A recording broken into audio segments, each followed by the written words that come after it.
ঘুরে এলাম গাজীপুরের সাফারি পার্ক। আসসালামু আলাইকুম সবাইকে, নাসরিন কিচেন অ্যান্ড ব্লগের নতুন একটা ভিডিওতে স্বাগতম। তো ঈদের দিন মেয়ের বাড়িতে ঘুরতে গেছিলাম, মেয়ের শ্বশুর বাড়িতে। তো ওইখান থেকে আমরা সাফারি পার্ক ঘুরতে যাই, সাফারি পার্ক গাজীপুর। তো গাজীপুরে আসলে কোন টাইমে পার্কটাতে কোন টাইমে গেলে আপনারা সব কিছু সুন্দর করে দেখতে পারবেন, আর কখন গেলে কিছুই দেখতে পারবেন না, ডিটেলসে বলবো। আশা করি ভিডিওটা আপনাদের ভালো লাগবে এবং উপকার হবেন, উপকৃত হবেন। আপনাদের কাজে লাগবে আর কি, কারণ গাজীপুরে অনেকেই দূর দূরান্ত থেকে এই পার্কটাতে যায় দেখার জন্য, সৌন্দর্য দেখার জন্য, সৌন্দর্য উপভোগ করার জন্য। তো সেখানে আপনি যদি সময় মতো না যান বা আপনি যদি টাইমটা বুঝে শুনে না বের হন বাসা থেকে, তাহলে কিন্তু বিপদে পড়বেন আমাদের মতো। তো চলেন দেখে নেওয়া যাক। আজকে আমরা বের হয়ে গিয়েছিলাম 4টা বাজে বাসা থেকে 4টা বাজে বের হয়ে 5টা বেজে গিয়েছিল আমাদের যেতে যেতে। তো এত তাড়াহুড়ো করে ভিডিও করতেছিলাম কারণ এটা 6টা পর্যন্ত ওপেন থাকে, তো তারপরে বন্ধ হয়ে যায়। আর আমরা তো ঈদের সিজনে গিয়েছিলাম, ঈদের টাইমে অনেক অনেক ভিড় ছিল। আর এই দেখেন এখানে পাখি। তো পাখি দেখতে গেলে আমার কাছে একটা জিনিস খুব খারাপ লাগছে, যে আপনি মেন গেটের ভিতরে যাবেন, যে সেখানেও টিকিট কাটতে হবে। তারপরে আপনি যা যা দেখবেন সব কিছুতে আলাদা আলাদা করে আপনাকে টিকিট কাটতে হবে। তো এইটা হচ্ছে খুব একটা ঝামেলার বিষয় আমার কাছে মনে হলো যে গেট থেকেই একেবারে যদি ওরা টাকাটা উঠায় নেয় একেবারে, তাহলে কিন্তু সুন্দর করে সবটা আমরা সুন্দর করে দেখতে পারি। আর এই যে বারবার টিকিট কাটা, এটাও মনে হয় একটু টাইম নষ্ট হয়, আমার কাছে যা মনে হলো। আর এই দেখেন কত সুন্দর পাখি। পাখিগুলো দেখে আমার এতই ভালো লাগতেছিল। আর পাখিগুলো অনেক শব্দ করে ডাকতেছিল। আমি চাইছিলাম এই ভয়েসগুলো, রিয়েল ভয়েসটা দিতে, কিন্তু অনেক শব্দ, অনেক শব্দ। অনেক মানুষ ছিল ঈদের সময়। আমরা ঈদের পরদিন গিয়েছিলাম। তো এখানে অনেক মা প্রজাতির মাছ আছে, মাছগুলো দেখতে সুন্দর লাগতেছে। তো আমি ভিডিও করে রাখলাম।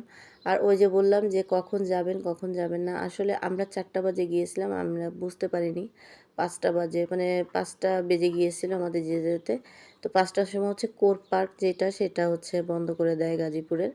ও আপনি বাহিরের গাজীপুরের পার্কের, সাফারি পার্কের ভিতরের অন্য সাইডের দৃশ্যগুলো দেখতে পারবেন, কিন্তু কোর পার্ক যেটা, যেখানে আপনি গেলে লাইভে আর কি পশু পাখি দেখতে পারবেন। পশু বলতে ওই যে হরিণ, তারপরে বানর, এই জাতীয় প্রাণী যদি দেখতে চান তাহলে 5টার আগে আপনাদের যেতে হবে। আর সবথেকে ভালো হয় 3টে থেকে পার্কের ভিতরে ঢুকলে ভালো হবে, কারণ কি ছবি তোলারও একটা ব্যাপার থাকে, ভিডিও করারও একটা ব্যাপার থাকে, আলো থাকে তখন 3টা বাজে, ছবি ভিডিও সব কিছুই কিন্তু সুন্দর আসে দিনের আলোতে, সূর্যের আলোতে। আর এই তো আমি একটু একটু করে ভিডিও করতেছি আর আপনাদের সাথে শেয়ার করতেছি। আর এই যে আমি যে বললাম যে আপনারা সকাল সকাল যাবেন, সকাল সকাল বলতে রোদ দুপুরের পর যদি বের হন 3টার দিকে গেলেই আপনারা পুরোটা ঘুরে দেখতে পারবেন। আমরা কিন্তু পুরোপুরি পার্কটা ঘুরে দেখতেও পারিনি। আমার কাছে খুবই আফসোস লাগছে, কারণ কি আমি কখনো যাইনি, আমার বাসা একটু দূরে হওয়াতে আমি আর কি পার্কটাতে আমার যাওয়ার খুবই ইচ্ছা ছিল। তো দেখেন আমি হাঁটার পরে ভিডিও করছি, ভিডিওগুলোও সুন্দর হয়নি, কারণ কি সময় একদমই ছিল না। 1 ঘন্টার মধ্যেও আমরা এই পার্কটা যতটুকু পারছি ঘুরে ঘুরে দেখছি। আর এই তো এখানে প্রজাপতির সৃষ্টি যে কিভাবে হয় সেটা দেখার জন্য চলে আসছি। এটা দেখার জন্য আমাদের আলাদা টাকা দিতে হয়েছে, টিকিট কাটতে হয়েছে। আবার ওই যে পাখিগুলো যে দেখলেন, ওইখানেও আলাদা টিকিট কাটতে হয়েছে। বলেন কেমন লাগে? আমার কাছে এই ব্যাপারটা খুব খুব খারাপ লাগছে। আসলে আমার একার খারাপ লাগলে তো হবে না, এগুলোই তো হয়ে আসতেছে বছরের পর বছর। আর এই তো দেখেন আমি কিন্তু প্রজাপতির এইখানে চলে আসছি, আর এই ভিডিওটাও সুন্দর করে করতে পারিনি। ওই যে বললাম এত তাড়াহুড়া ছিল, 1 ঘন্টার মধ্যে তো আর সবটা দেখা যায় না, এটা তো অনেক বড় একটা এরিয়া। আর আমার কাছে খুবই ভালো লাগতেছিল, কারণ আজকে ফার্স্ট টাইম আমি নুসাইবার সঙ্গে ঘুরতে আসছি। নুসাইবা আমার ছোট্ট নাতনি, আমার একমাত্র নাতনি, আমার কলিজা। তো তাকে নিয়ে আমি ঘুরতেছি, ও কিন্তু আমার কোলে ছিল। আর ফাঁকে ফাঁকে আমি একটু ভিডিও করতেছিলাম।